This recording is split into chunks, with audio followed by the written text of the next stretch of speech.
દર મહિને 1000 રૂપિયા જો તમે મ્યુચ્યુઅલ ફંડમાં ઇન્વેસ્ટ કરશો તો આટલા વર્ષો પછી તમે કરોડપતિ બની જશો, અને દર મહિને 2000 રૂપિયા ઇન્વેસ્ટ કરશો મ્યુચ્યુઅલ ફંડમાં તો 20 વર્ષ પછી તો તમારે રૂપિયાની કોઈ ટેન્શન જ નહીં રહે, તમારી જોડે બહુ બધા રૂપિયા હશે. આવા બધા વિડીયોઝ જોઈને તમે પણ મ્યુચ્યુઅલ ફંડમાં રોકાણ કરવાની શરૂઆત કરી દીધી હશે, અને એમાં કંઈ ખોટું પણ નથી. પણ આજે આપણે એવી 4 ભૂલો વિશે જાણવાના છીએ કે જે તમારા મારા જેવા લાખો કરોડો લોકો મ્યુચ્યુઅલ ફંડમાં રોકાણ કરતી વખતે કરતા હોય છે.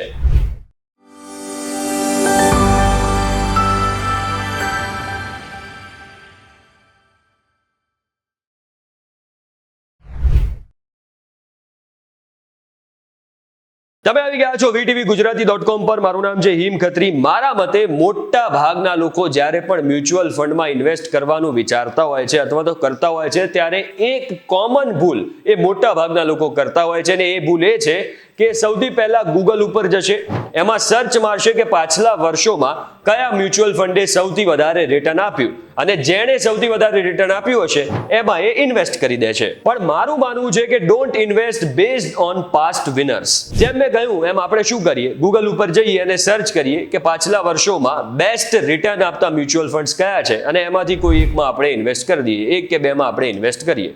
પણ અહીંયા મારું માનવું એવું છે કે જ્યાં બધા જતા હોય ને, ઘણીવાર ત્યાં ના જવામાં ફાયદો હોય છે. હવે આની પાછળનું લોજિકલ રીઝન એ છે કે તમે એકલા તો છો નહીં સર્ચ કરવા વાળા.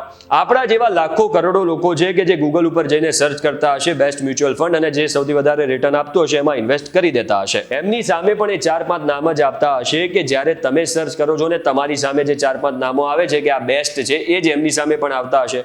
હવે ઘણીવાર આમાં એવું થાય કે જે ફંડ મેનેજર હોય ને એની જોડે જે રકમ દર વર્ષે આવતી હોય એનાથી ઘણી મોટી રકમ આવવા લાગે ને, તો એની સ્ટ્રેટેજી ઇમ્પ્લિમેન્ટ કરવામાં સક્સેસ ના પણ જાય. હવે આને એ રીતે સમજીએ કે માની લો કોઈ ફંડ મેનેજર કંપની છે, એટલે કે આવી રીતે કોઈ મ્યુચ્યુઅલ ફંડમાં ઇન્વેસ્ટ કરતી કંપની છે, એ દર વર્ષે 1000 કરોડ રૂપિયા ઇન્વેસ્ટ કરે છે શેર માર્કેટમાં મ્યુચ્યુઅલ ફંડ થ્રુ.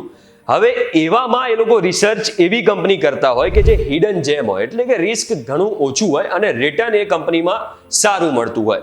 પણ જ્યારે આવા ફંડ મેનેજર જોડે અચાનક ઇન્ફ્લો વધી જાય, કેશ ઇન્ફ્લો વધી જાય, એટલે કે ઘણા બધા લોકો મ્યુચ્યુઅલ ફંડમાં રોકાણ કરતા થઈ જાય અને આ 1000 કરોડની જગ્યાએ એને અચાનક જ 10,000 કરોડ ઇન્વેસ્ટ કરવાના આવે ને, ત્યારે આ સ્ટ્રેટેજી ઘણીવાર ઇમ્પ્લિમેન્ટ ન કરી શકાય. કારણ કે ઓછું રિસ્ક અને સારું રિટર્ન એ આપણું અનુમાન હોય એવું દરેક વખતે પોસિબલ નથી થતું કે દરેક સ્ટોક એવો મળી જાય કે જેમાં રિસ્ક ઓછું હોય અને રિટર્ન સારું મળે. અને એવું પણ બને કે આવી સ્થિતિમાં એ ફંડ મેનેજરની જે સ્ટ્રેટેજી હોય એ ઘણી વખત ફેલ પણ જઈ શકે છે અને સક્સેસ ના પણ મળે. અને એટલા માટે જ્યારે પણ મ્યુચ્યુઅલ ફંડમાં તમે ઇન્વેસ્ટ કરો ને એટલે થોડું રિસર્ચ જરૂરથી કરો. હવે બીજો મુદ્દો એ છે કે જો તમે મ્યુચ્યુઅલ ફંડમાં ઇન્વેસ્ટ કરવાનું વિચારતા હશો અથવા તો તમારી ઈચ્છા હશે મ્યુચ્યુઅલ ફંડમાં ઇન્વેસ્ટ કરવાની, અને તમે કોઈ એજન્ટને પૂછ્યું હશે, કોઈ તમારા ફ્રેન્ડને પૂછ્યું હશે, ફેમિલીમાંથી કોઈને પૂછ્યું હશે, તો તમને એક વાત જરૂરથી સમજાવવામાં આવી હશે કે લાર્જ કેપ એટલે લો રિસ્ક, મિડ કેપ એટલે એવરેજ મોડરેટ રિસ્ક, અને સ્મોલ કેપ એટલે હાઈ રિસ્ક. જે વાત મહદઅંશે સાચી પણ છે, અને એટલે જ આપણે ઘણીવાર એવું વિચારીને લાર્જ કેપમાં ઇન્વેસ્ટ કરી દેતા હોઈએ છીએ કે સમયાંતરે મારા રૂપિયા વધતા રહેશે ને મારા રૂપિયા સેફ રહેશે. હવે આ વાત સાચી જરૂરથી છે, પણ આમાં પણ કેટલીક કોમ્પ્લેક્સિટી છે. એટલે તમે જે ફંડમાં રૂપિયા રોક્યા છે એમાં કેટલું રિસ્ક છે એ ફંડ મેનેજરની સ્ટ્રેટેજી પરથી નક્કી થાય છે.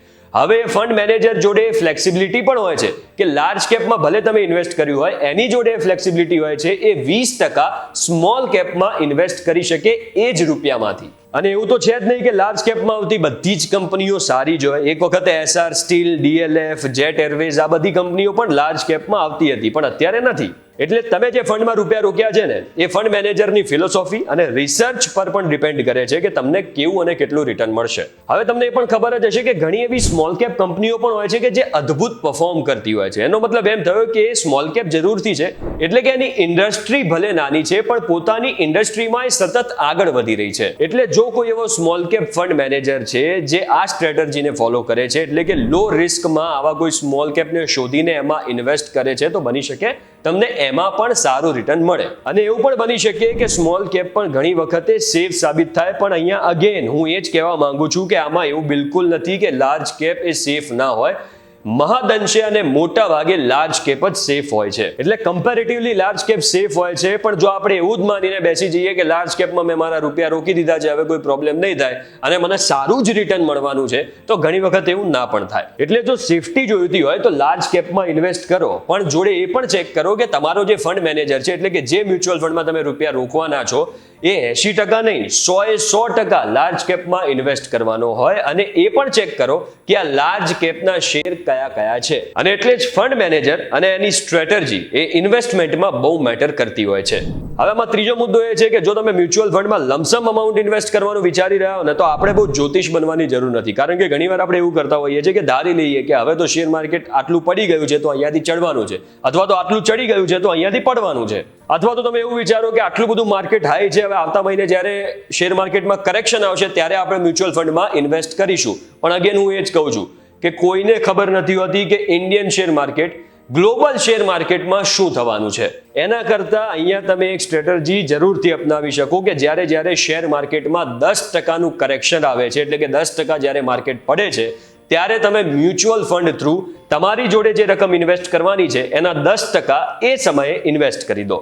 એટલે ધારો કે અત્યારે નિફ્ટી 21,500 ની આજુબાજુ ચાલતું હોય અને 10%નું એમાં કરેક્શન આવે અને 19,350 ની આજુબાજુ આવે, તો તમારી જોડે જે ઇન્વેસ્ટેબલ અમાઉન્ટ છે એમાંથી 10% તાત્કાલિક એમાં એડ કરી દો મ્યુચ્યુઅલ ફંડમાં લમસમ તરીકે. એટલે તમે સસ્તામાં વધારે ઇન્વેસ્ટ કરી શકશો. હવે ચોથી વાત એ છે કે ઘણીવાર આપણે ખાલી રિટર્ન જોઈને ઇન્વેસ્ટ કરી દેતા હોઈએ છીએ, એ નથી ચેક કરતા કે આ રિટર્ન કેવી રીતે આવ્યા. એટલે એવું પણ બની શકે કે કોઈ ફંડ મેનેજરે સારું રિટર્ન મેળવવા માટે કોઈ રિસ્કી બેટ લીધી હોય અને એનું નસીબ અને ટાઈમિંગ બંને સાચું પડે અને એને સારું રિટર્ન મળી ગયું હોય. અને એટલે જ આવા ફંડ મેનેજરની જ્યારે તમે ફેક્ટ શીટને જોવો તો તમે ખુશ થઈ જાઓ કે ઓહો આટલું બધું રિટર્ન આપે છે, પણ ઘણી વખત જ્યારે દાવ ઊંધો પડે ત્યારે તમારી વેલ્થને નુકસાન થવાની પણ સંભાવનાઓ હોય. અને એટલે જ સ્ટોક માર્કેટમાં મારા મતે એવા ફંડ મેનેજરથી દૂર રહેવાની જરૂર છે કે જે હીરો બનતા હોય. એના કરતાં તમે એવા ફંડમાં ઇન્વેસ્ટ કરો કે જે સ્ટેબલ અને રિસ્પોન્સિબિલિટી સાથે મેનેજ થતું હોય. કારણ કે એ તમારું હાર્ડ એન્ડ મની છે, તમારી વેલ્થ છે, તમારા કમાયેલા રૂપિયા છે, ને એટલે જ થોડું આમાં રિસર્ચ કરવું પણ જરૂરી થઈ જાય છે. અને હા, એ વાત છે કે આ બધું કરવામાં થોડી મહેનત લાગશે, તમારે રિસર્ચ થોડી વધારે કરવી પડશે. પણ અગેન તમે વિચારો કે તમે તમારી મહેનતથી કમાયેલા રૂપિયા ઇન્વેસ્ટ કરવાનું વિચારી રહ્યા છો, અને એ વિચારીને તમે ઇન્વેસ્ટ કરો છો કે અમુક સમય પછી તમારા જે રૂપિયા છે વધી જશે અને તમારે ભવિષ્યમાં થોડી ઘણી ટેન્શન ઓછી થઈ જશે. અને એટલે જ જો તમે મ્યુચ્યુઅલ ફંડમાં ઇન્વેસ્ટ કરવાનું વિચારતા હો તો થોડી મહેનત કરવી જરૂરી છે, થોડું રિસર્ચ જરૂરી છે. જો આજનો આ વીટીવી સ્પેશિયલનો વિડીયો તમને કામનો લાગ્યો હોય તો વિડીયોને શેર કરજો. જો મ્યુચ્યુઅલ ફંડમાં તમે પણ ઇન્વેસ્ટ કરવાનું વિચારી રહ્યા હો અને જો કોઈ સવાલ હોય તો મને કોમેન્ટમાં જણાવજો. તમારા ફ્રેન્ડ્સ અને ફેમિલી સાથે આ વિડીયોને શેર કરજો. લાઇક બટનને હિટ કરી દેજો અને આવા જ અને ઇન્ફોર્મેટિવ વિડીયો માટે જોડાયેલા રહેજો VTVGujarati.com સાથે.